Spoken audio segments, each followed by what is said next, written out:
Hello, this is Dean Kernut, and welcome to the Alpha Exchange, where we explore topics in financial markets associated with managing risk, generating return, and the deployment of capital in the alternative investment industry.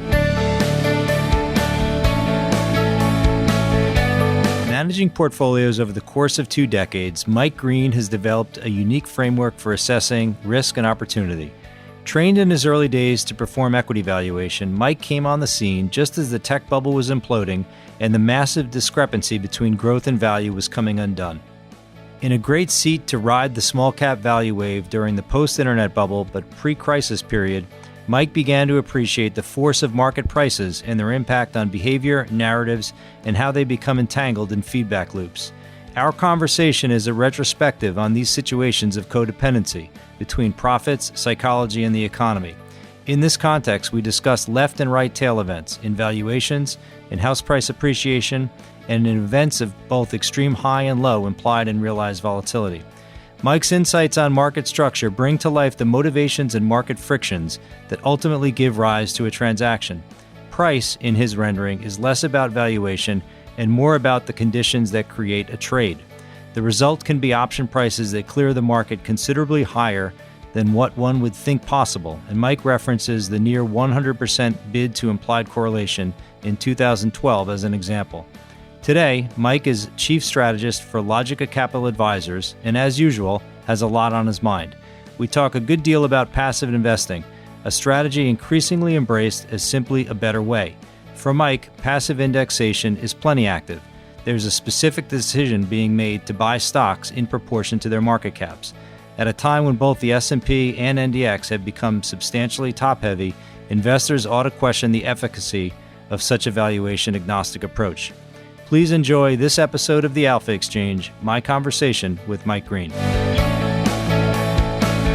My guest today on the Alpha Exchange is Mike Greene, visiting New York. Good to have you here. Mike's the Chief Strategist and a Portfolio Manager at Logica Capital Advisors. Mike, it's great to have you here today. It's great to be here, Dean. Thank you. We will have a ton of ground to cover. You and I talk regularly, and I've always valued your views, not just on macro, but really the system of risk-taking that markets find themselves in.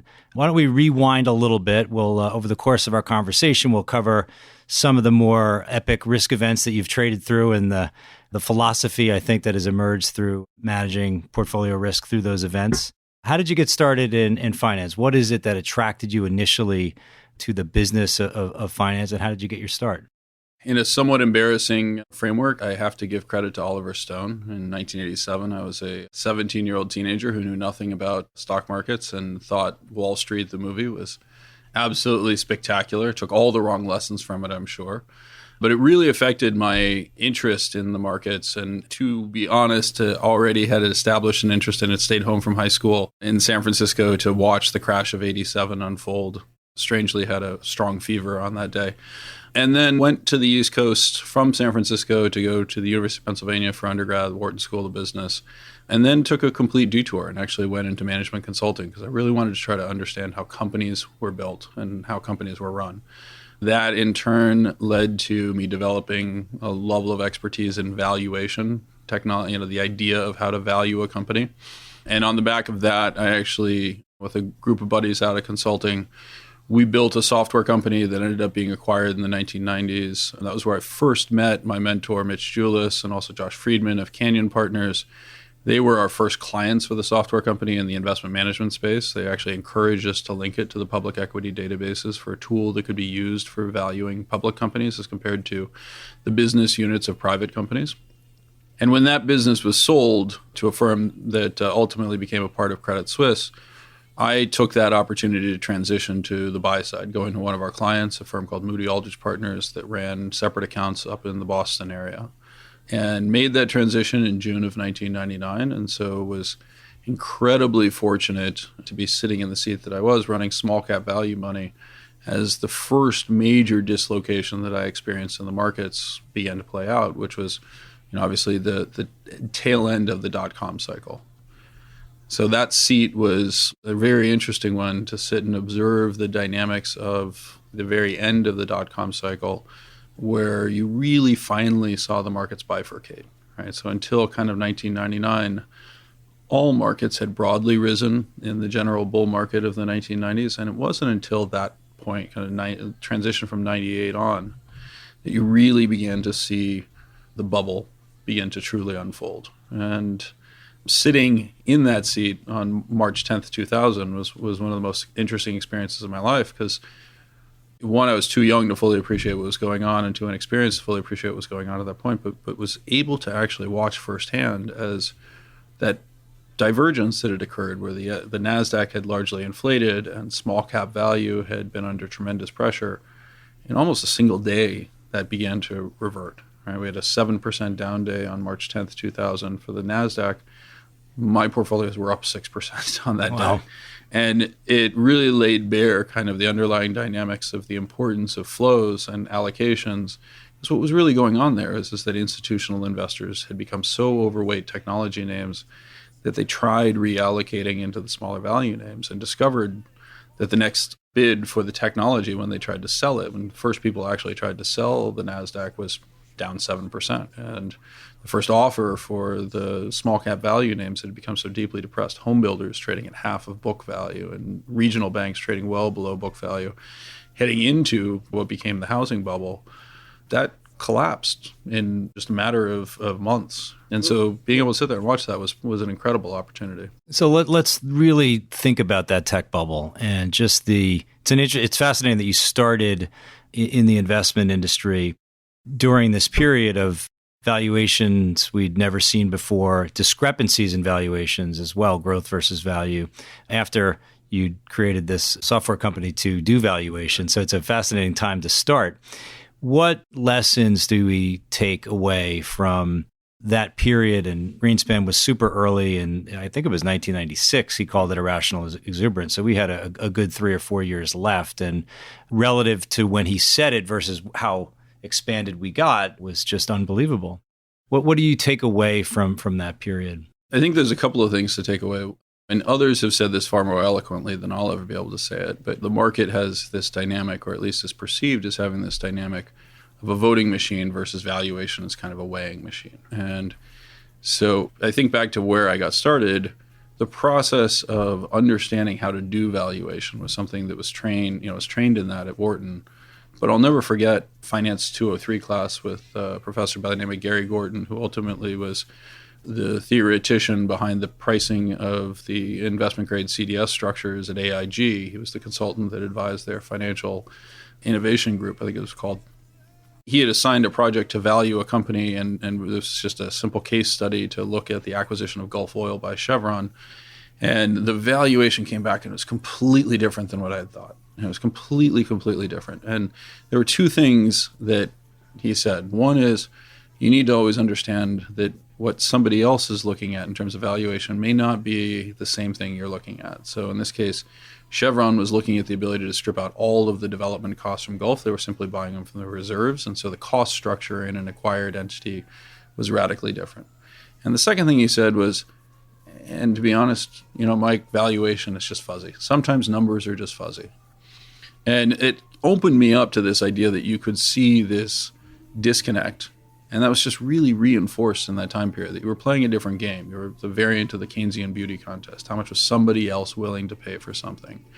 All right, that's really what drove the dynamics. Now, since then, I've developed some theories around what the dot-com bubble really was. I think it is linked to what we're currently experiencing in a way that very few people make that link, but we'll come back to that probably. Let me put this in front of you about the tech bubble, and I think there's certain other periods like this as well, that the force of markets, the force of price can sometimes be defining. To be short the NASDAQ put your career in such jeopardy in such a very short period of time. And you could get this 20% wrong in 2 weeks. How do you step in front of that? And it's this time period where the enthusiasm of markets, the story, and then just the force of profits and what they do to behavior becomes something you just can't get in front of. It's just that the valuation just gets run over. How do you look at those types of periods? So this is why, and you alluded to this, but I basically spend the vast majority of my time now not looking at companies per se, And so I'll be honest with you, I have very little insight in terms of what Apple's next quarterly earnings are going to be. As a matter of fact, I'm not even sure that it matters. What I do spend a lot of time on is trying to answer exactly that question, right? So what is the market structure and what is the behavior of the participants that ultimately creates the condition that causes a transaction, which is the only way price gets set, right? So price only exists at the point at which a transaction occurs. And we tend to think about price as a continuous feature, right? But something could have just transacted and its next transaction could be 20% different, right? And that seems completely flawed, except if you embrace this underlying model of the price itself is a virtual entity until that transaction occurs. What happens in a .com type environment is you have entities, individuals, or institutions that have a mandate. In the case of technology fund managers, they were dealing with massive inflows and were required to put money to work and were required to match the performance of a benchmark that was extraordinarily difficult. And so as the money was coming into technology funds, which captured people's attention for a variety of reasons, some of which, again, I think are more mechanical than people understand, but when that type of behavior is occurring, the street begins manufacturing product for them. And the characteristics of IPOs, if you remember from the 1990s, was that an IPO was issued at a discount to where it's expected to trade. And so it became a critical advantage for these technology fund managers and other managers to gain access to these IPOs early and to subscribe to them with the anticipation that the prices were going to rise significantly and give them the edge in performance that wouldn't be reflected in the benchmark where the security was going to start trading only after issue. So that type of mechanical behavior basically forces people to buy. A short seller, the most famous one in that time period, was Julian Robertson, who looked at this and said, this is crazy. All a short seller is actually doing is manufacturing shares so that the supply can be met. That intersection of supply and demand, a short seller is just trying to increase the supply. If the capacity to manufacture that supply is inadequate to meet the demand, then the prices rise and the short sellers are forced to buy back aggressively, as you're pointing out, because they're facing the prospect of ruin. And that can send prices moving in a purely parabolic fashion, which is exactly what we saw in that time period. Is the tech bubble a kind of a once in our lifetime or maybe twice in our lifetime type of mania where people are so excited and price reinforces the perception and it creates wealth, which kind of feeds back, and there's this loop that's virtuous on the way up, but ultimately is proven unsustainable? You mentioned, I think, would you say March 10th? I think it was March 10th of 2000, then March 24th. So was there's the a other day. break. Yeah. And it just, what was that day? Was that day some version of the last buyer just was unable to keep it going? The way I interpret that day is if you remember, and again, all of these things change over time, right? So institutional allocations used to be given out for roughly a 3-year window, right? You would entertain managers in what was called a bake-off. A sophisticated separate account or fund manager would present in front of an investment committee. Everybody would make a large expense and effort and hire consultants to select down to a finite group of managers. And then you would receive a 3-year allocation that would effectively give you an uninterrupted period of the opportunity to perform for that investor. And if you did well, you kept the allocation, and that client would become a long-standing client, but subject to annual review. And if you did badly, then you'd be fired and replaced by the next one. That dynamic, that elongated period of allocation, I think played a primary role because people did not move aggressively to rebalance their portfolios, in part because of the costs of transaction was so much higher in a world without decimalization, with higher commission costs. We obviously remember those.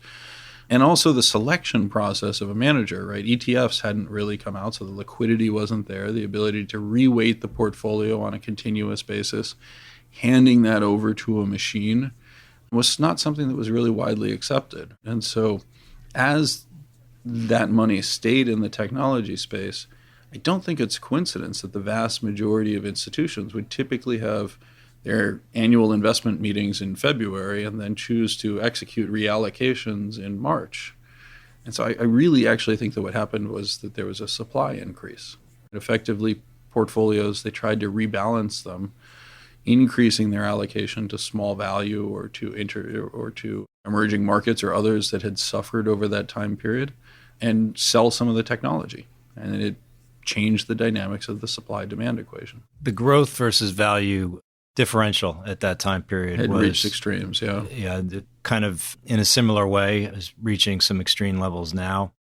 But back then, I'm just remembering there were certain funds that had started with a little bit of a value bent that got really caught in the crosshairs. I want to say AQR's early days got really hurt just as they got started because of a tilt towards value. When you step back and you think of that period of the differential, because there is something to be said for a rising tide of a market lifts every boat, but value really got left behind. How do you think about, is that just a preference thing, just given the excitement about technology? So I think we create a narrative around effects that we see in the market. But again, my objective is always to kind of peel back the narrative into what is actually happening. I've never made money by saying somebody else is stupid. I've made a lot of money historically by figuring out what the incentive structure was that caused somebody to do something that appeared stupid to me.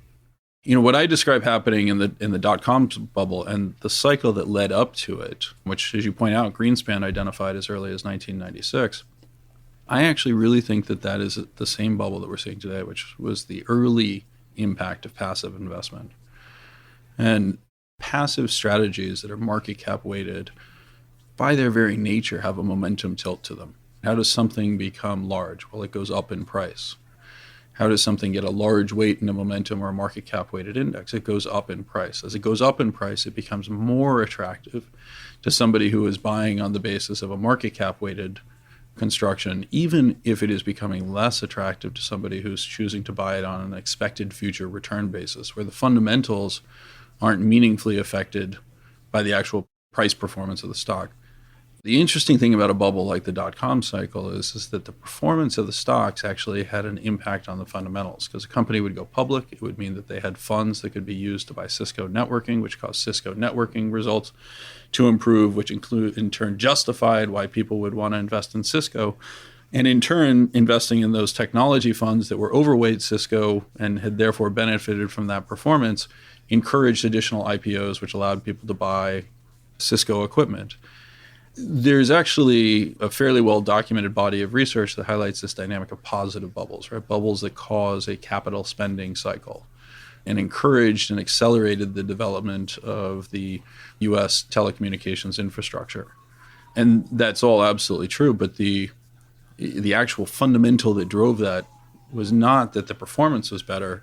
It was that you were creating conditions for the stocks to outperform. And I would just highlight that if you go back to that time period, what you find is that the growth of index vehicles like Vanguard had actually really begun to accelerate at that point. And I distinctly remember being involved in bake-offs where the discussion wasn't, should we fire Mike Greene and hire another active manager? It was justify why we're investing with you versus just replicating it with an index, as the Russell indices had recently come out, et cetera. That dynamic, the early indexing component in the 1990s, had a really interesting characteristic because the indices themselves were what's called market cap weighted. And what that means is that you buy a stock in proportion to its market cap, but the structure of the markets was unique in that we had a lot of relatively recent companies that were relatively large but had relatively few shares outstanding. So a Microsoft, for example, had 50% of its shares held by Bill Gates and other employees. So on a market cap basis, Microsoft was twice as large as it was on what we today would call a float-weighted basis. And that meant that the indices were buying twice as many shares of Microsoft as were actually available to trade, which causes the price to outperform, which causes those who are overweight, Bill Gates, and also technology fund managers, to outperform, and in turn drives that capital cycle. So I think that was the primary driver of what we actually saw as the dot-com bubble. Now, we would call that factor back in those days, you remember, it was called insider ownership. And so the narrative that emerged was that companies that had high levels of insider ownership had management aligned with shareholders, right? And so they were supposedly better run companies. Right. We don't talk about that anymore because nothing has significant quantities of insider ownership anymore, right? And that transferred into the technology space simply because the technology space had a disproportionate share of relatively recent companies who had this characteristic of going public and having a relatively high fraction of their shares held outside of the public markets in terms of insiders, and so set off its own unique sectoral bubble that I think most people would agree had some really positive impact in terms of the development of the technology and the infrastructure, but also was quite caustic to certainly those who participated in the market. There was an awful lot of malinvestment, or not to use too distinctive an Austrian phrase, but an awful lot of money that was thrown away at things like Globe.com or GeoCities or all sorts of things that really had fundamentally zero value. I also think that there were a lot of terrible lessons that were learned. So you highlight the challenges that AQR experienced. I'll tell you on a personal basis, it probably delayed my development in terms of my thought process in markets for a solid 6 or 7 years, because I actually believed that the valuation work that I was doing, that I'd been trained in, was the fundamental underpinnings of the outperformance that I was able to generate over the next 6 years as that momentum cycle turned into what was felt to be more of a value cycle, and then in turn you saw that move into a commodity cycle. And so the commodity was, as late as 2006, if you had talked to most investors about commodities, they would have said to you, these are terrible companies, right? I mean, they're just going to build another copper mine, they're going to drill another oil well, these are terrible businesses. And then that suddenly became, oh, this is the future, right? And oil price is going to 200 or 250. And so this idea that valuations were ultimately driving the market took a lot of unlearning for me to really correctly diagnose many of the experiences that I had in my life. Maybe if I'd been 10 years younger at the start of it and I'd grown up on an SAC trading floor, I might have figured it out faster, but delayed development seems to be my specialty. So you've traded your share of options along the way in your career, some vanilla, some very complex, across all asset classes, some real interesting structuring. I want you to walk us through a little bit of the post-tech bubble. So the peak in vol is probably 2000, 2001, but 2002, there's this kind of mini credit crisis of Tyco and Adelphia. Then the U.S. went into Iraq in early 2003. There was kind of a bid to vol there.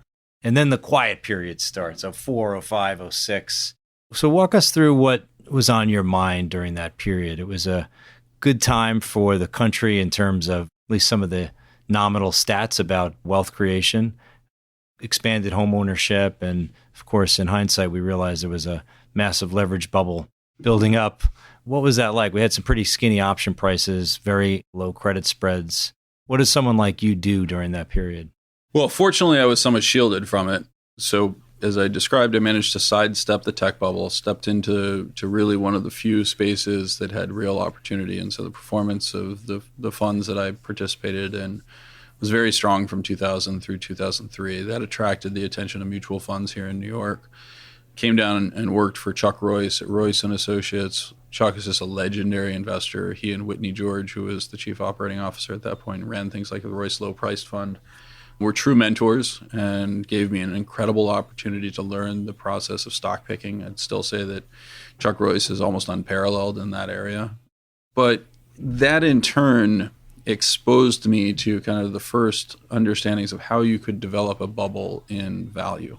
And so the distinct sobriety that you're describing and that very low level of volatility basically created conditions in which everybody had learned the lessons from 2000, which is you'd never pay more than 17 times for something.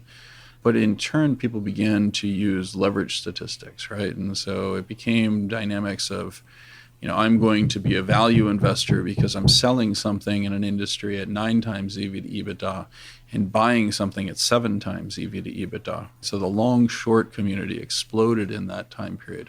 In the same time period, we saw an explosion of leverage in the housing market. And I think that they were fundamentally, the two were the same thing. It was the first real growth of this credit type dynamic, which infected both the equity markets, where I was primarily focused, and in the credit markets. In 2006, I was fortunate. Mitch Julis and Josh Friedman, who I'd known for a number of years, tapped me to open the New York office of Canyon Partners.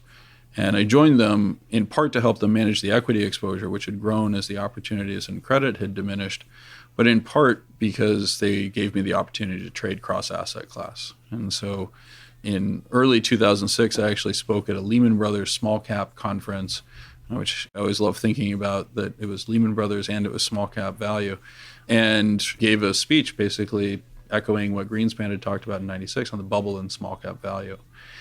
Canyon gave me the opportunity to move into other asset classes, including much of the work that you and I talk about in the derivative space. So when I was at Royce, we really didn't have the opportunity to trade derivatives. I'd gotten my very first experience in the financial markets was on the New York Mercantile Exchange trading crude oil options, but that was 15 years before sort of thing. And so I was able to step back into that space, became very focused on the dynamics of the housing cycle and understanding how this leverage was increasing and understanding the incentive structures that were being created for individual homeowners to speculate on their homes through non-recourse leverage in the form of both mortgages, which are secured by the property, but in the United States at least by the property, but not by the individual's income or other assets. Home equity loans had some similar characteristics. And so Americans in this environment of inflating home prices were structurally incentivized to participate through the non-recourse leverage dynamics.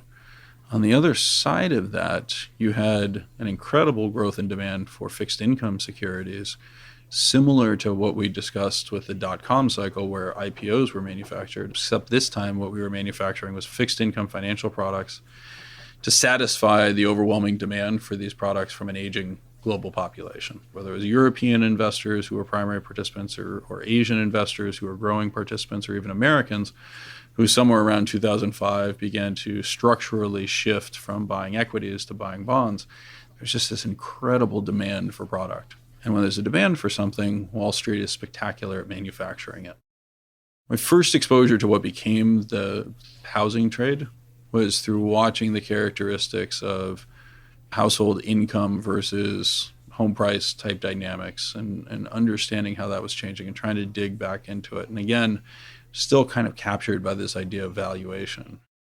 But I was fortunate to be introduced to some of the dynamics around the synthetic products that were being created that allowed people to create even more fixed income, the synthetic CDOs, et cetera.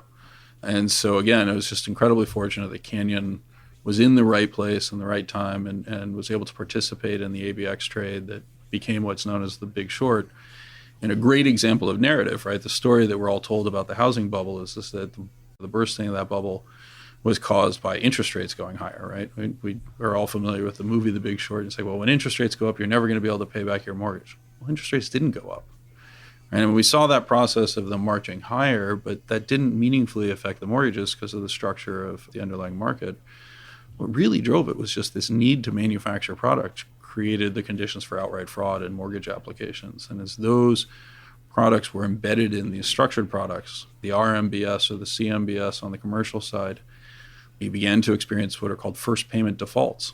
Right? And with those first payment defaults, it set off the waterfall that ultimately morphed into the housing crisis, and it was purely tied to the structuring of the financial products. Again, indices that were created that people were referencing, it didn't actually matter what the underlying fundamentals were. It just mattered, were those CUSIPs labeled X? And if they were labeled X, then they could go into the indices and they could be priced as if they were fair and valid financial contracts, which they ended up not being. And you mentioned valuation again, and curious, when you sort of think about the enablers of this, greed, you framed it as there's this demand for product and Wall Street's going to fill the demand. Do you think they could have filled the demand as well without being able to label this thing AAA? Because that's the valuation. That's the, oh, it's AAA, that must be safe, and I'm picking up 30 or 40 basis points on top of Treasury AAA securities. Is that a big part of it to you? I think it is, but I think it is for reasons that may be different than kind of, again, the kind of perception of outright fraud. There really isn't a great mechanism for forecasting the performance of securities.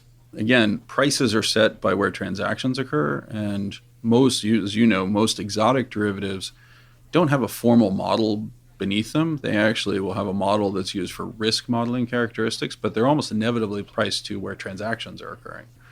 This is very similar, where you're talking about products that people will, the only reference point they have is how that security or securities like that have behaved in the past. And when you're dealing with thousands upon thousands of credit instruments, the ability to manually go through that and validate all the data becomes very hard. I mean, one of the big ironies is the more diversified you get, the more you spread out your investments, the less attention you can pay to any individual one. Now, if you apply leverage to that, that can work out extraordinarily well on the way up. But if it turns out that your assumptions about the performance of those underlying securities were wrong, then that leverage can bite you in the other direction. And we just don't have great mechanisms for forecasting that type of dynamic. Right? It's really hard to tell somebody that something's broken when it's going higher in price. Right. It becomes very easy to explain it afterwards. Michael Lewis and all sorts of movies can do that with far more flair than I could ever do. But to try to convince people of that while it's getting better is almost impossible. Yeah, price reinforces our behavior financially. It's a big part of the pocketbook effect. And then also, I think, our perception. And I think one of the things before the financial crisis, one of the stats I've used time and again is for a 4-year period, there wasn't a single day in the S&P where there was an up or down move of 2%. 4 years is a long time. And at some point, your distribution of what's possible gets truncated. It just gets skinnier and skinnier, and certainly in credit, that was happening. And I find the misperception, especially amongst central bankers, the IMF, these policymaking bodies who have all the data, who are there to steward markets for public good, they really just missed it. They philosophically misunderstood what a 10 VIX represented in early 07. They thought it was, we've conquered the business cycle, we've tamed risk through financial innovation. I'm a big fan of financial innovation, but they just missed that it was the selling of vol that was pushing it down. And we can maybe shift to some of your thoughts on that. Before we do, because I want to ask you about 2017, such a fascinating period leading into the XIV event, and then let's talk a lot about your current views on indexation and some of the maybe the side effects. But before that, I would love for you to think about, you've stared at these vol surfaces for years, again, across asset classes. You have an appreciation for value in vol, in skew, in the relative pricing of things.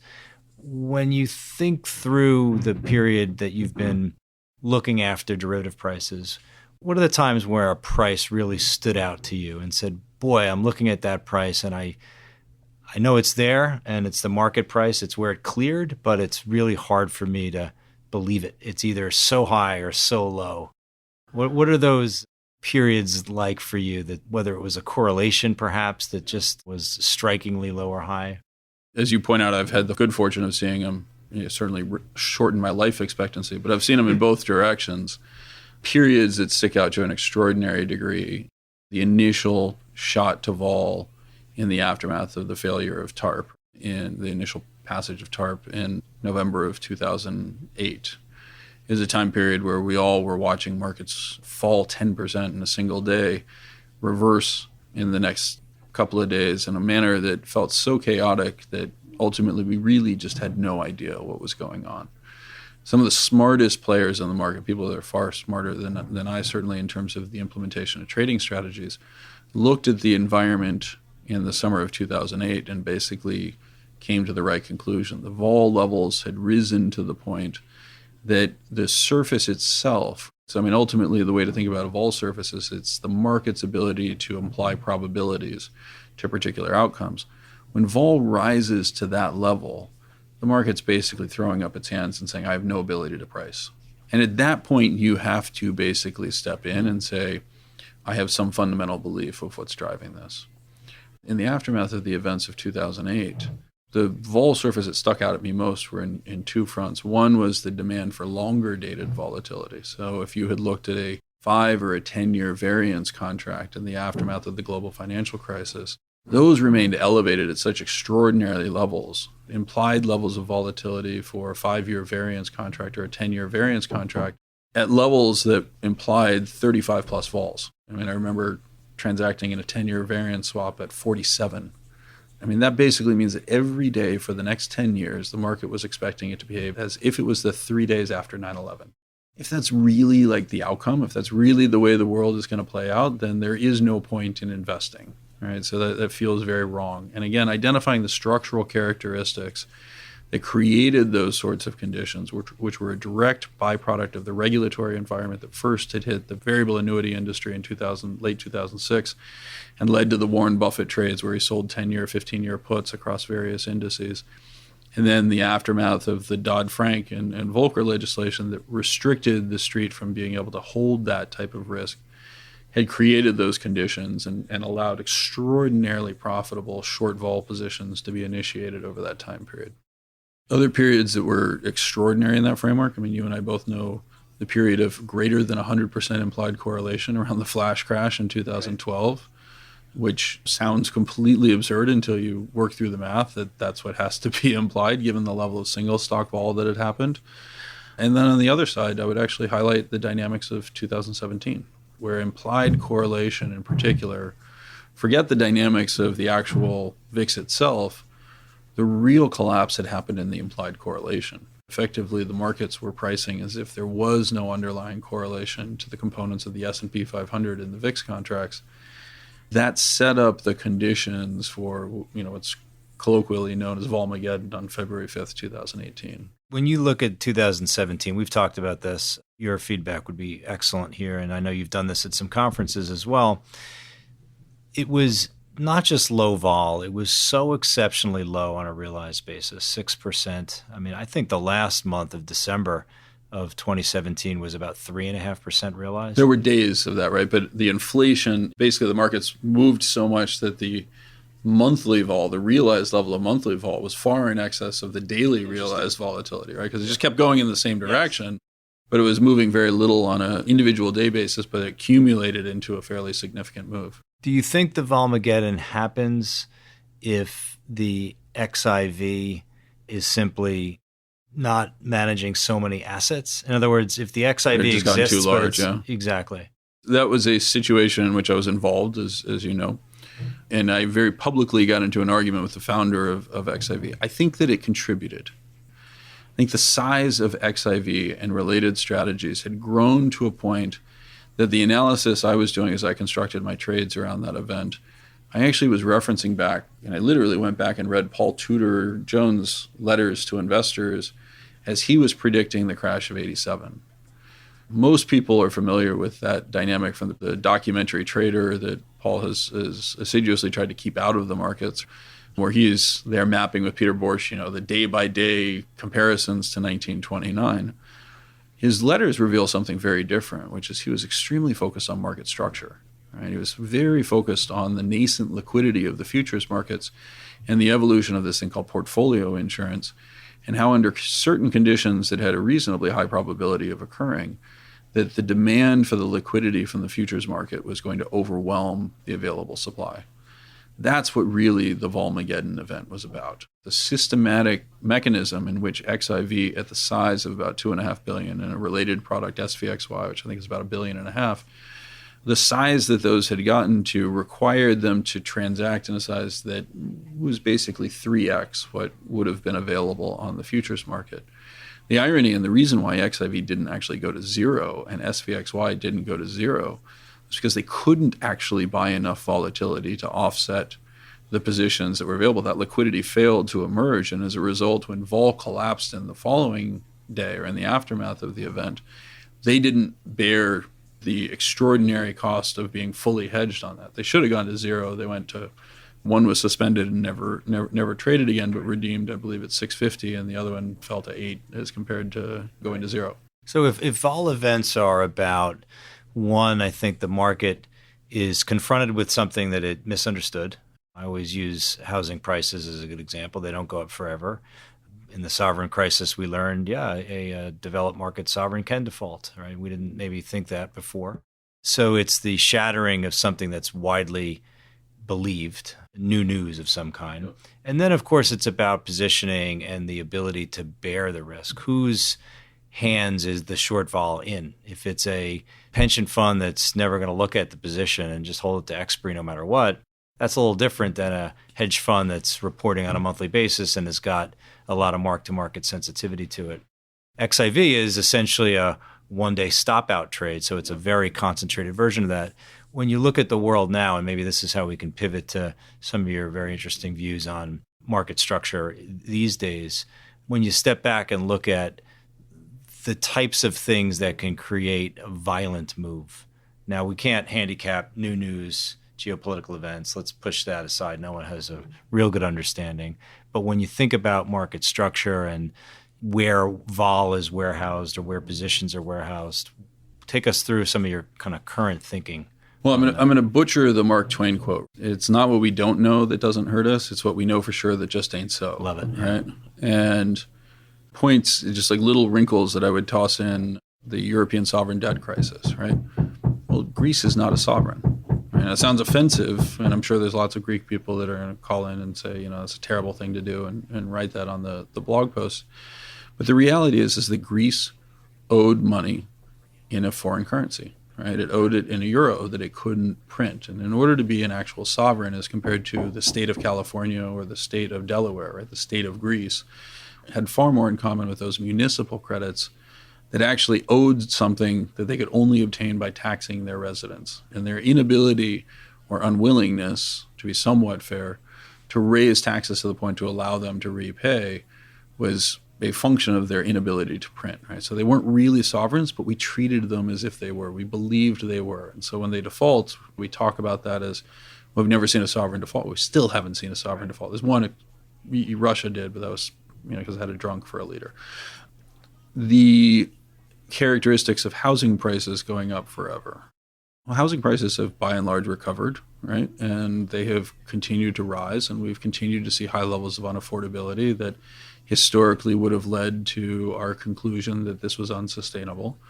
In countries like Canada and Australia, we've seen people label those as bubbles as the levels of indebtedness have risen to and then significantly exceeded the levels of indebtedness we saw in the United States.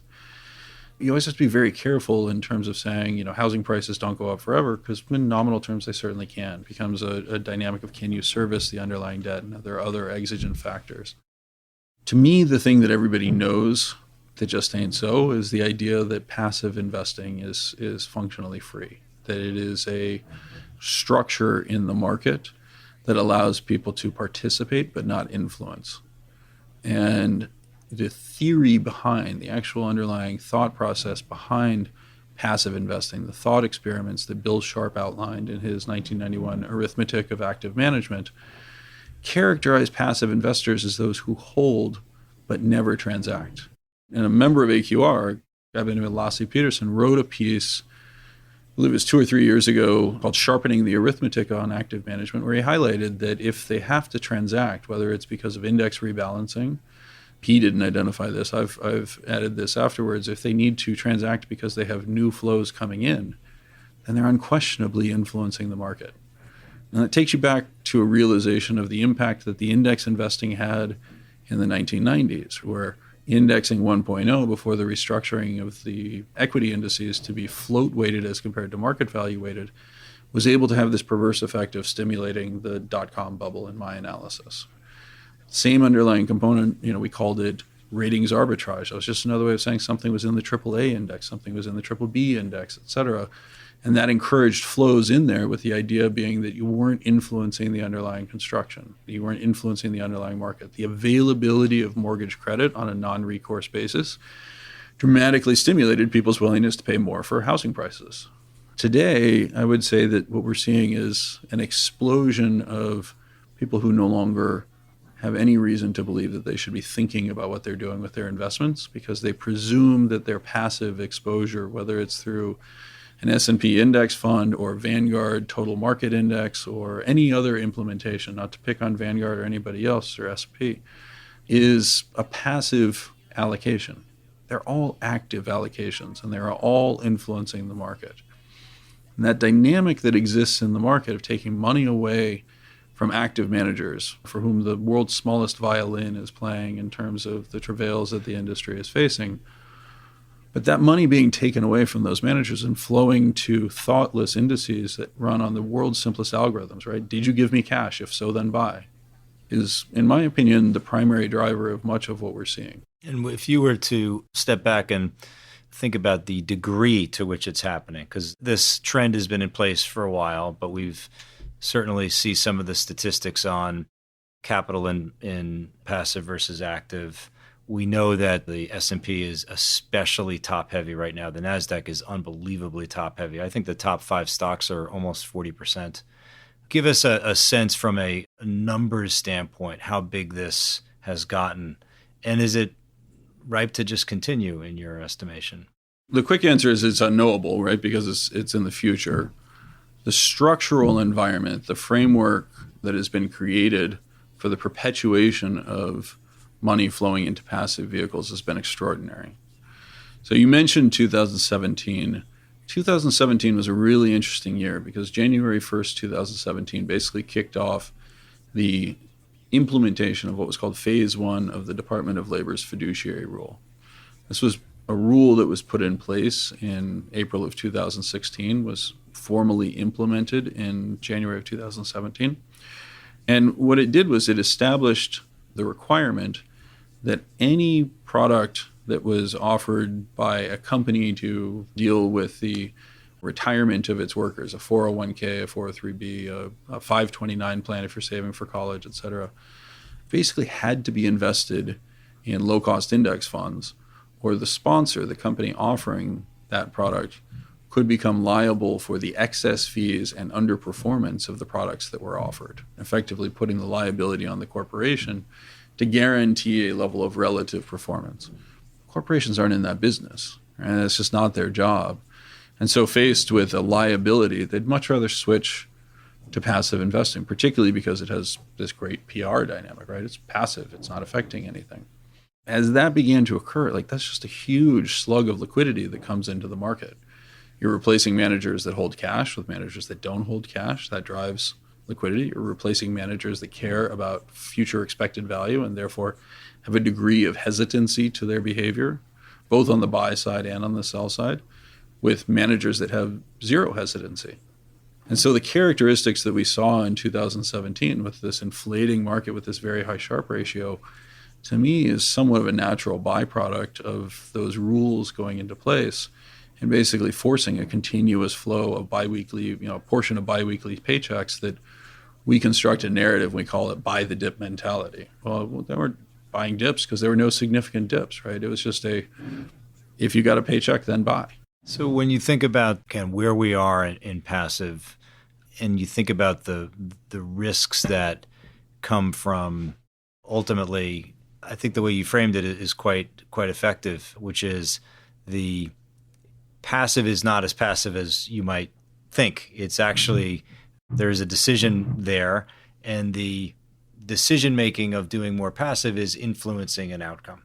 And it's leading to, as you say, there's a momentum effect with essentially chasing the largest stocks. They get larger. Chasing the largest stocks, the actual implementation of indexing in many situations creates the condition that reinforces that. We have many indices for cost purposes. Again, their target is low cost. Instead of buying 100% of the stocks in the index, they'll engage in replication strategies. So they'll buy a representative sample of stocks in the index. If you want to match the index performance, that means by definition you have to buy the 5 largest, and then you can choose other things to buy. But everybody has to buy those top 5, which means that they receive relatively more allocation than even things that are in the same index, and so they outperform. That's further reinforced by the dynamic of share buybacks. Share buybacks are a way of capturing the incredibly low cost of capital that exists for debt, which has its own indexing characteristics, and replacing equity in a capital structure with debt, whether that's taking cash off of the balance sheet and returning it, or whether it's issuing incremental debt to obtain cash to take off of the balance sheet. Again, Modigliani and Miller would tell us that there's an equivalence between stock buybacks and dividends, that there's an equivalence between debt and equity. But the simple reality is that all those models ignore the actual transaction process. Right? The fact that a company shows up to buy shares unquestionably has to exert buying pressure on those shares and contribute to a stabilization of performance and a slight outperformance. Many of the strategies that are involved in things like share buybacks are actually synthetic derivative sales, primarily synthetic put sales, that contribute to the supply of volatility that the street is then receiving, which is further depressing the levels of implied volatility that we see. You've done a lot of good work and thinking on just how the increase in passive stake in markets how it interacts with correlation. Can you walk through some of that? The easiest way that I define it for people is that it's important, again, to really understand what correlation means. So the definition of correlation is what fraction of the movement of variable y can be explained by the movement of variable x. And that correlation, therefore, requires movement of both variables. What we see is the very low levels of correlation in 2017, and again, we're starting to see them now, is really a function of that very low level of realized volatility. If I'm not actually moving the market by very much, it becomes very difficult to observe significant degrees of correlation. My ability to interpret the relationship between y and x is being hampered by the low movement of x. If it's just not moving, I can't really come to a conclusion about that correlation. Now, the default assumption is that people look at the low calculated levels of correlation and presume that that's created by conditions in which there's very little relationship between the two. And that leads in turn to the perception that, well, stock pickers should be able to outperform. But the fact that we're seeing the opposite, that should be a warning sign. We both have kids, right? When your kids are in school and they came home and they tell you, I failed the test, your immediate reaction is, well, clearly you didn't study hard enough. But if you then hear every kid in the class failed the test, your reaction should shift to, well, clearly the teacher either wrote a test that was impossible or failed to instruct you properly in the process, right? There's something wrong in the application of that test. I would argue that the behavior that we're seeing, this incredibly low level of performance, despite fees that even for active managers are a fraction of what they were historically, is telling you that this is some variant of there's something wrong with the test. Let's talk a little bit about the sort of current pricing of optionality in markets. You've traded a lot of rate derivatives along the way. And for a long period when the Fed was doing very explicit forward guidance, rate vol was pinned to the floor. We know the Japan and Europe story.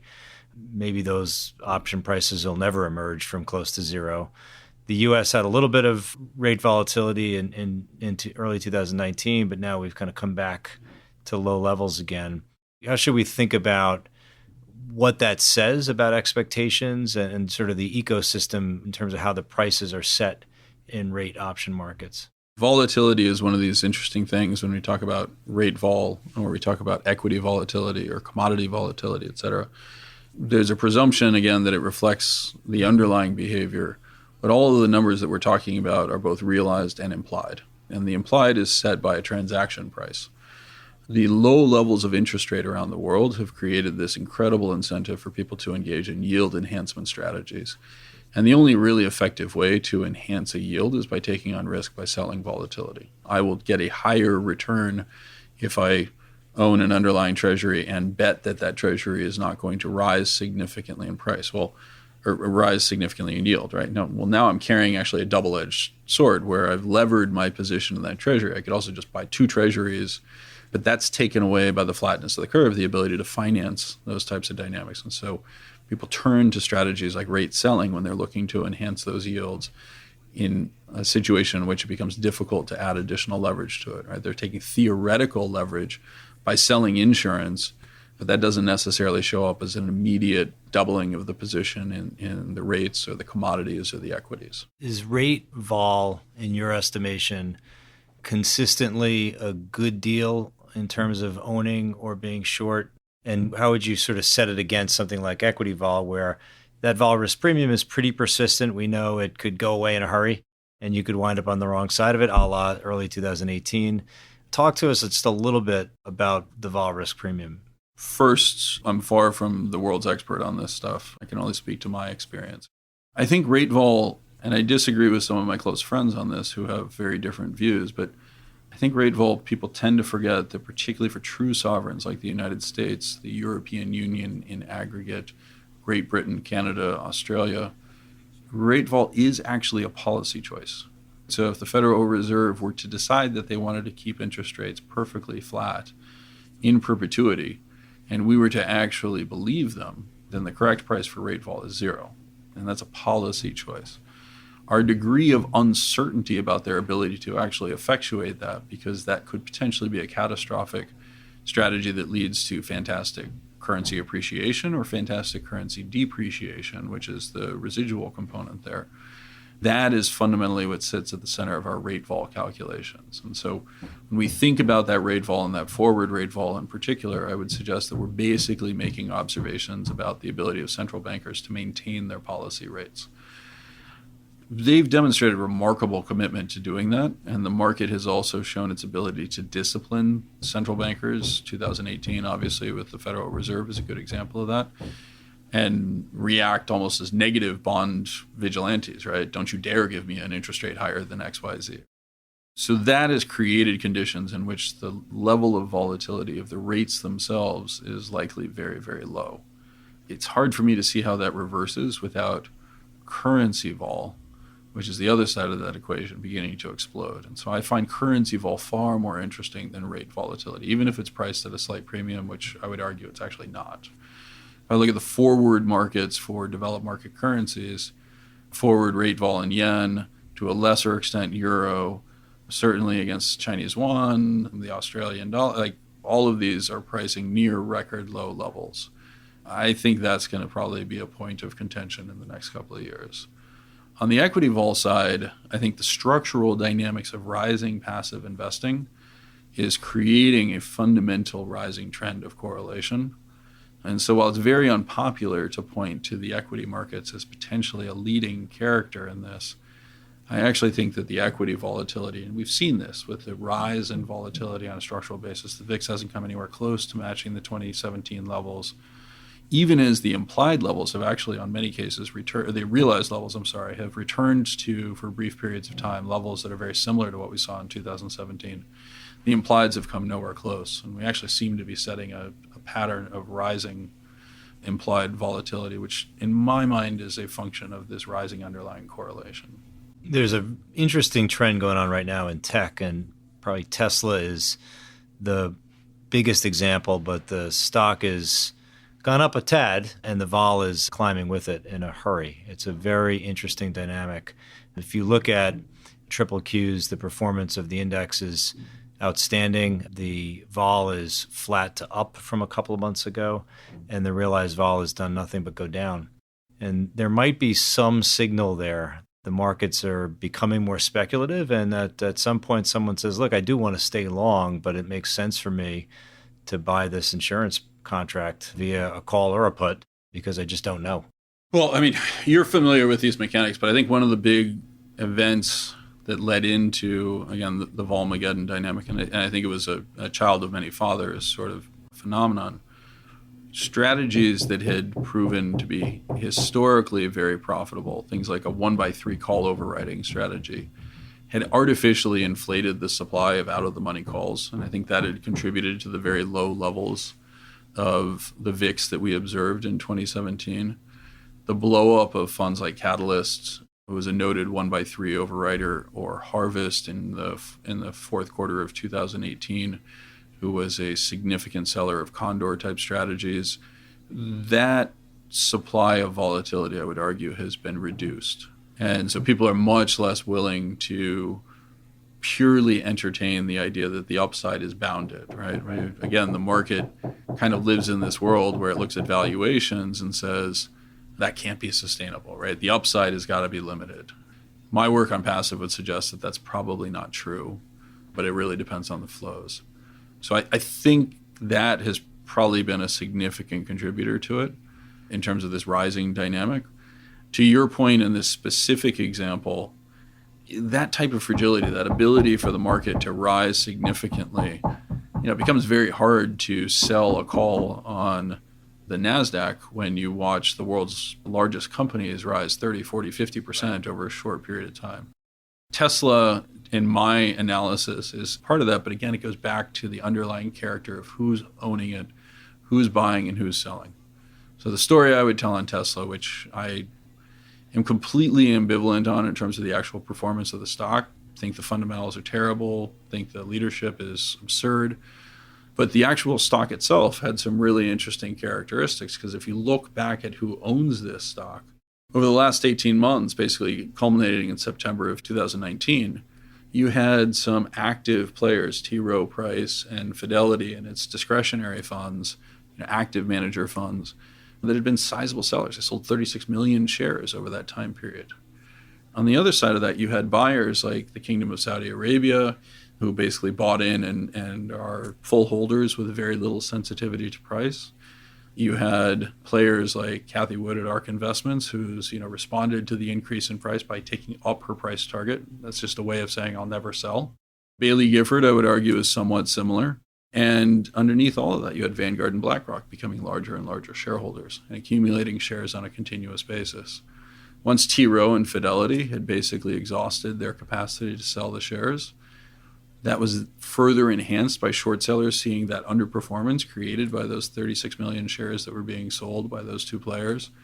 That meant that Tesla had underperformed, and short sellers interpreted that as validating their thesis. And so they had built sizable short positions. It was 44 million shares short or something going into the fourth quarter of 2019. As Fidelity and T. Rowe have exhausted their supply of shares and BlackRock and Vanguard are buying underneath, the stock begins to move higher, and the shorts are forced to cover, which means that they have to buy 25 million shares in relatively short order to get them to the level that they walked out at the end of the year with, as Vanguard, BlackRock, and others who will never sell to them, right? A variant of the Bitcoin hodler, Cathie Wood, who raises her price target in response to a higher, achieved price. All of those are basically saying we're not going to sell to the short sellers who are now trying to buy back, so the stock price takes off. I don't think there's fundamental information behind it, right? There can be, and you can adopt a structure. The unique thing about the XIV was that it had a structure such that if it fell by 85% in price, it was going to stop trading. And so you actually knew that you weren't going to have this thing fly back in your face. That's a very different animal than something that doesn't have a definable end.